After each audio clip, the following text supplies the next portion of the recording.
Agora estamos partindo para a nossa última palestra. Antes disso, já projetaram aí de novo o nosso QR Code, que legal! 25% aí de desconto, aproveitem!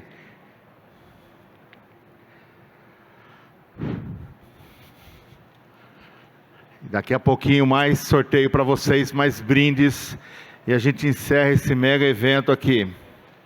Estão firmes e fortes ainda? Já estão cansados? Ah, muito bem. Vamos lá então? Aproveitem aí o QR Code, não esqueçam. Bom, vou chamar agora a Sabrina Vasconcelos. Vai falar um pouquinho para a gente sobre People Analytics, do descritivo ao prescritivo, para o máximo impacto. Vamos lá, Sabrina. Olá, Dirceu. Bora lá. E aí, tudo bem, Sabrina? Analytics. É com muito orgulho que a gente convidou a Sabrina. A Sabrina tem uma história fantástica, tem uma carreira fantástica nessa área. E este ano ela começou a atuar no nosso curso de Lato Sensu, pós-graduação, Ciência de Dados. Esse daí. Então, com muito orgulho, apresento aqui a Sabrina. É nossa professora aqui no Ciência de Dados, ela vai falar e com muito orgulho ela seguiu essa carreira aí. Show de bola. Bom, a saideira, hein, gente? Você sabe que o problema de bêbado é a saideira. Não sei se isso serve para tudo, mas espero que sirva para cá também. Então, vamos falar um pouquinho mais, né? Nós já tivemos uma palestra aí sobre People Analytics e agora vamos ver de ponta a ponta como que é isso, que está crescendo tanto no mercado, que estão falando tanto, acho que mais do que nunca. E eu acredito que se potencializou com a pandemia, né? A gente está saindo ainda, né? Tá vivendo aí dos reflexos da pandemia. Isso fala muito, inclusive, sobre os nossos modelos, principalmente preditivos, né? A gente não tem dados para ter um comportamento do que refletiu ainda a pandemia, porque a gente ainda está gerando esses dados. Eu espero aí que o IBGE contribua bastante com a gente. Mas me apresentando e fazendo essa saideira, espero que com todo o gás necessário aí, como o Dirceu falou. Bom, não está tão mini bio assim, né? Mas está bio. Porque a carinha assim, é de TI, mas o coração é de RH, tá, gente? Vocês vão perceber com o tempo. Daqui a pouco estou fazendo uma dinâmica aqui, alguma coisa. Bom, quem quiser, depois eu vou citar aqui alguns cases, algumas pesquisas, algumas fontes. Quem quiser essas pesquisas, essas fontes completas, é só escanear ali meu LinkedIn, ou quiser tomar um café depois, ou quiser falar da vida, quiser filosofar comigo, eu adoro. Ou também falar muito sobre dados, tá? Bom, como vocês estão vendo aí, é uma boa jornada, e eu quero resumir essa jornada que vocês estão vendo com dados. Nada melhor do que dados, né? Tem alguém aqui que gosta de dados? Erga a mão, assim. Meio, né? Eu iria erguer as duas. Eu amo, mas também amo pessoas, tá? Às vezes não tanto, não, mas normalmente. E o que eu quero resumir essa bio com dados? Eu quero resumir com uma pesquisa do State of Data, a última pesquisa de 2021, onde aponta que 13% das lideranças de mulheres em dados, né, representam apenas 13%. As lideranças de mulheres em dados representam apenas 13% no Brasil. Então, quem está aqui em cima? Esses 13%. E aí eu quero falar um pouquinho dessa jornada. E espero que esse case que eu vou trazer, vai ter um momento ali, porque vocês viram que eu sou professora, né? Docente, inclusive, aqui da casa, mackenzista, com muito orgulho. Vocês vão ver que em algum momento vai baixar a professora aqui, tá? Então, eu vou estar falando de case em algum momento, tá? Então, aí vocês fazem assim, vai para cá, e que tem essa teoria, tem esse conceito, faz parte. Bom, avançando, People Analytics. O que é isso, né? Acho que vocês já ouviram falar de HR Analytics, Talent Analytics, Learn Analytics e Mundo Analytics. Ótimo. Esse é meu jeito de falar. E realmente, data is the new bacon. É um bom bacon no nosso sanduíche, né? Qual que é o meu jeito de responder? É muito simples. É uma metodologia. E os próximos slides vão provar isso, tá? Metodologia do quê? De análise de pessoas através de dados para o negócio. Então, tem que ter impacto no negócio, tem que ser data-driven, tem que ter monetização. tem que ter resposta de felicidade, produtividade, tem que trazer o rockstar à tona, tá? Quem não sabe o que é rockstar, puxa um café comigo no LinkedIn que eu explico depois.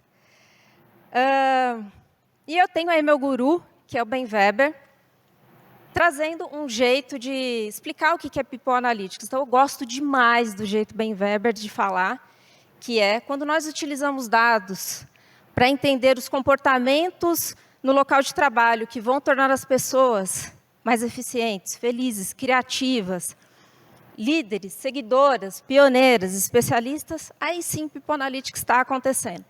Então, esse papo de que People Analytics é abraçar árvore, ou abraçar dado, ou ter sistema de estimação, ou ter uma fórmula mágica, num sistema mágico, num produto mágico que vai resolver o mundo, não funciona bem assim. É algo muito mais profundo, é algo muito maior. E aí, eu vou responder isso, vou me aprofundar um pouquinho mais, falando sobre a história. A professora baixou, vocês perceberam aqui, né? Acabou de baixar aqui. Então, eu tenho essa análise de 3 ondas que foi movimentada pela economia. Então, basicamente, nós temos a primeira onda que surgiu ali com o RP, o primeiro sistema, que é finanças e logística. A segunda delas, comportamento, consumo e marketing, com comportamento dos clientes com CRM. Dados, sistemas. E a terceira, que é a de hoje, a crista da onda. Talentos e liderança, e o primeiro nome dado foi HR Analytics. HR Analytics, vocês estão vendo aí que não tem sistemas, tá? Por quê? É uma metodologia que utiliza-se de vários sistemas e várias ferramentas de apoio. É impossível a gente limitar a análise de pessoas a um sistema só, a uma ferramenta só, a um único contexto. E agora, eu acho que, para falar do ponta a ponta, do descritivo até o prescritivo, é importante trazer os níveis de maturidade para vocês. Falando de níveis de maturidade, basicamente, segundo a PwC, a gente tem 4 níveis de maturidade no Brasil. O primeiro deles, informações básicas, demográficas, geração de relatório. Então, não dá para a gente ficar no sexy, como a gente ouviu bastante aqui, do preditivo, que a gente gosta. Eu amo preditivo. Inclusive, eu vou falar de um case aqui prescritivo, que nasce do preditivo. Mas o que eu vejo muito? Empresas falando de preditivo e mal sabe a quantidade de colaboradores que tem na empresa. Eu já vi eventos onde o stakeholder chega e fala, temos 22 mil colaboradores. Segundo stakeholder, temos 20 mil. Espera aí, 22, 20, estou bem perdida aqui. Então, começar do começo. Segundo, métricas, indicadores, estatísticas, comparações, passado, futuro, tendência e resultado. Mínimo, básico. E aí sim a gente avança ali para as correlações, dimensões maiores de dados, a gente precisa de um pool de engenharia, de tecnologia muito maior, e aí a gente consegue ir para as previsões e predições.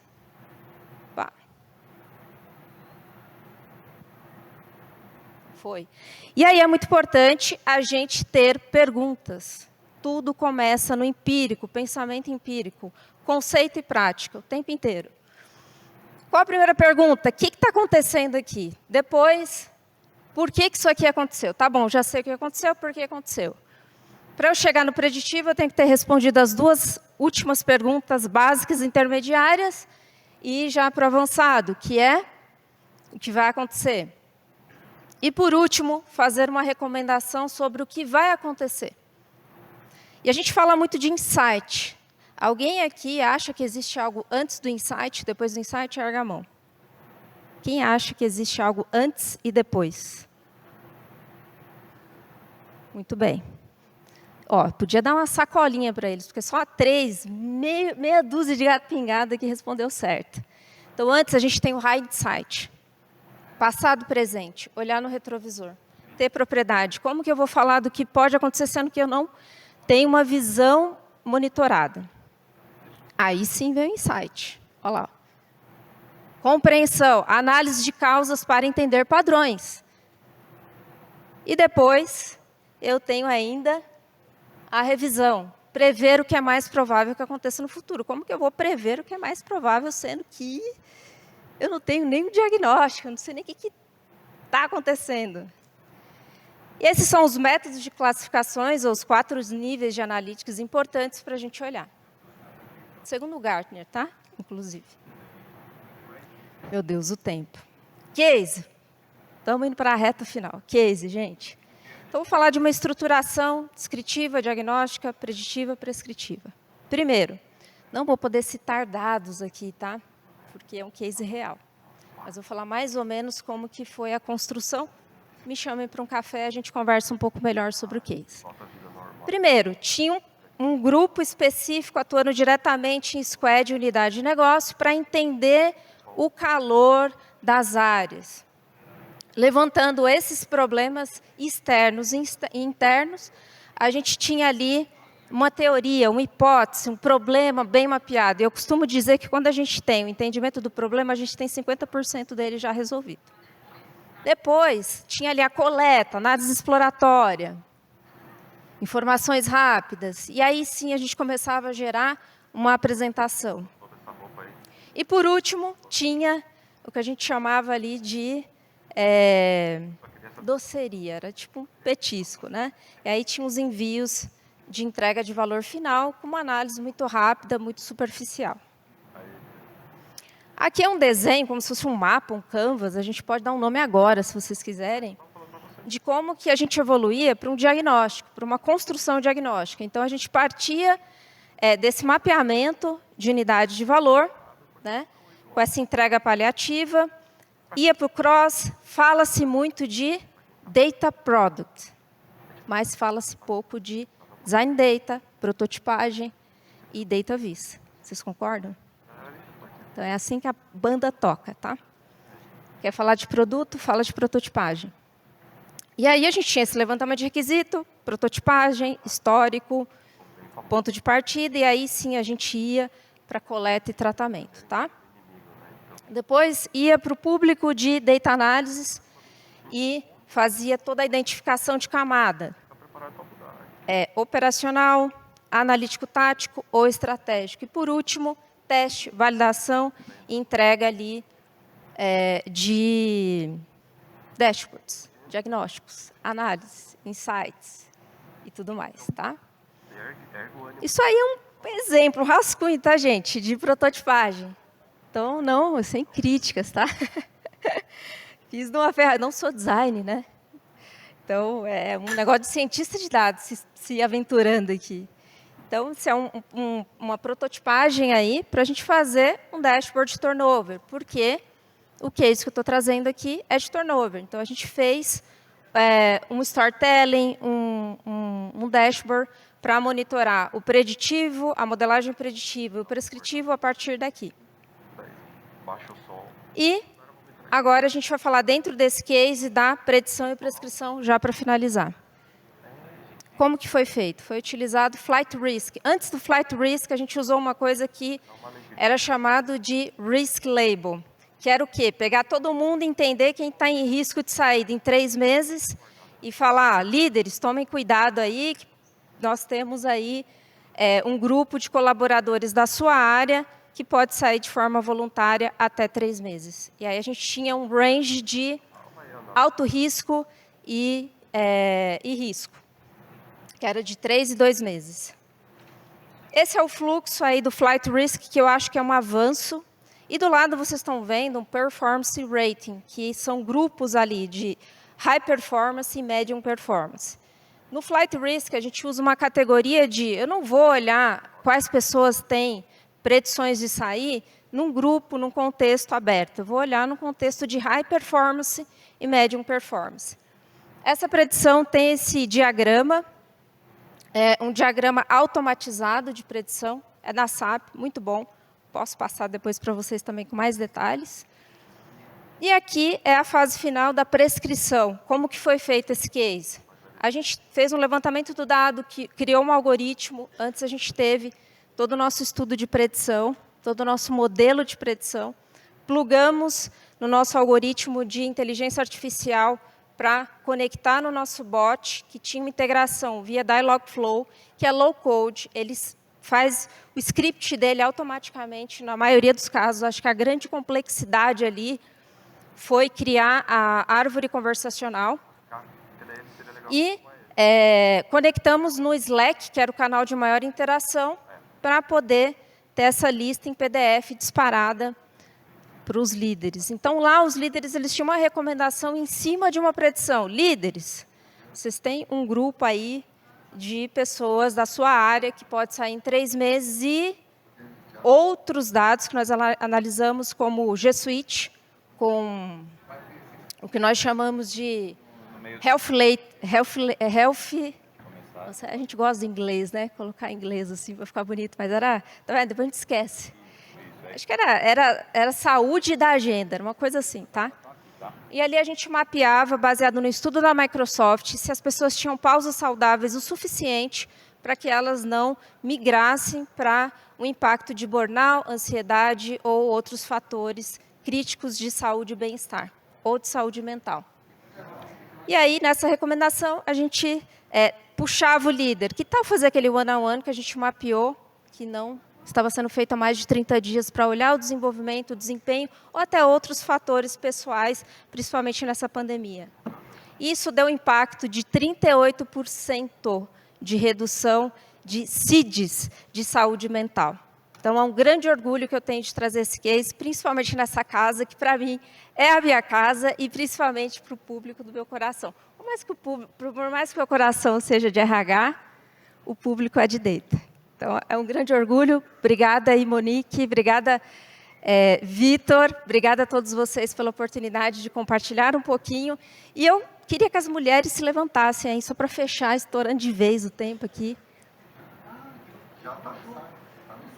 Já acende a luz, já deixa ver olho no olho, né? Bem coisa de humanas, assim, né? Hoje em dia não tem mais isso, viu, gente? É multidisciplinar, é exatas, humanas, tudo junto. Pessoal, quero dizer para essas mulheres e para vocês que é junto que a gente faz essas coisas acontecerem, essas coisas lindas acontecerem, né? Nos últimos anos, cresceu em 30% o número de mulheres na tecnologia. O que isso quer dizer? Quer dizer que a gente não vai mais se limitar a um gênero de pensamento, de ideia, de inovação, de criatividade. A gente vai muito além. Então, eu gostaria que, gentilmente, só os meninos aplaudissem essas mulheres que vão nos dar essa oportunidade. Parabéns! Que mais mulheres estejam aqui, assim como eu, em eventos como esse. Muito obrigada, é uma grande honra. E aí estão os meus contatos, fiquem à vontade, foi um prazer compartilhar com vocês.